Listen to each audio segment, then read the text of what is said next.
Good afternoon. I'm Claudia Lash, and I have a quick tip about using your sewing machine when quilting. I'm doing some machine quilting today, and often sometimes I like to use my walking foot to sew certain stitches, and sometimes I like to use my free motion foot.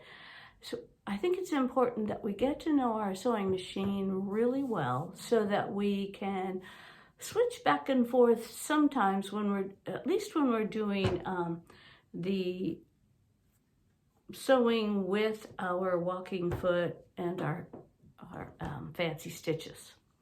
So let me show you what I learned today.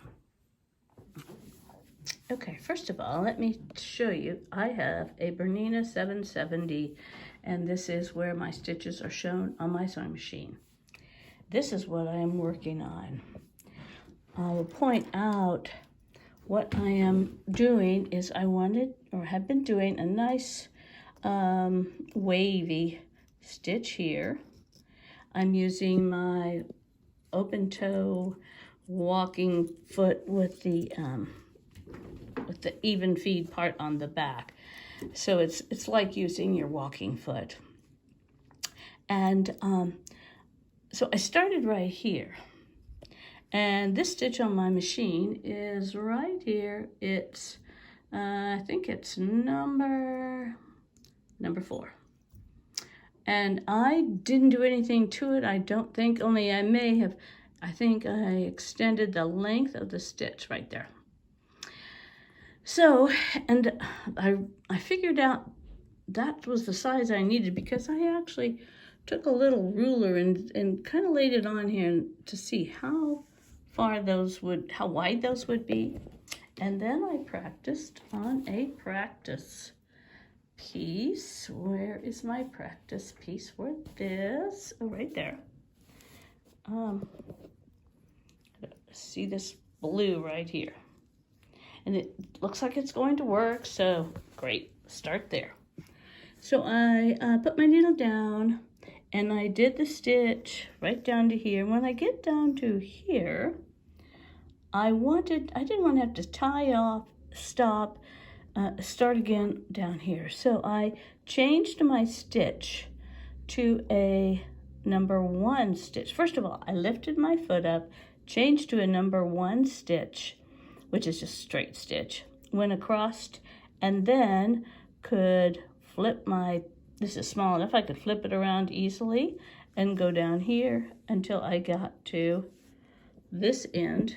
And when I got there, then I just, again, lifted my foot up, made sure that I was going to be right next to here, and just did my little number 1 regular straight stitch down until I could come down here and do this again. And I like to, if I can, change stitches back and forth so that it's easier.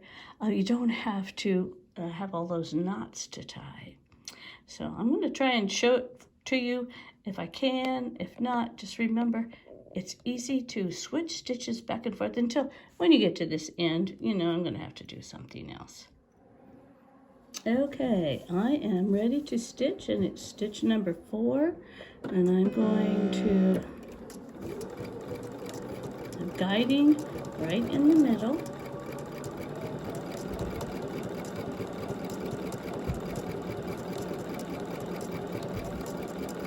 When I get to this end, I am going to lift my needle and change to stitch number 1. I had to do that up here. And put my needle back down, lift the foot, turn, come down this way,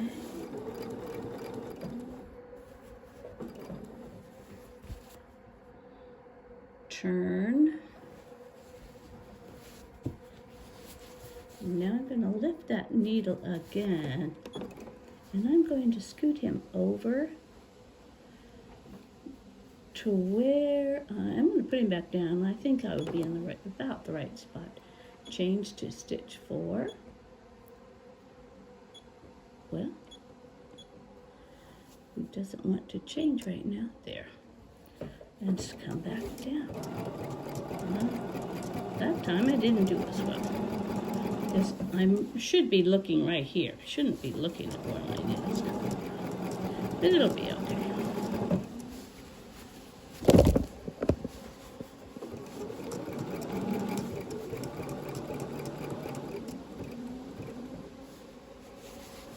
Okay, so now, again, lift my needle, flip the whole, no.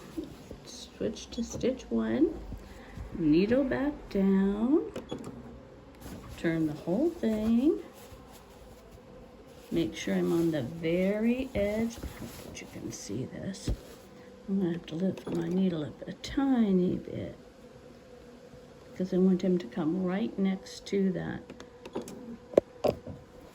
Come right down along the edge.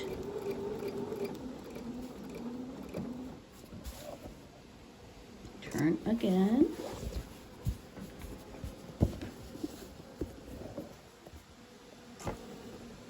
This time I'm going to do a better job because I'm going to look at where these two are. I'm going to move them so that they're right in the middle and hit stitch 4 and go. Hope you can see this. Might be getting a little too close here.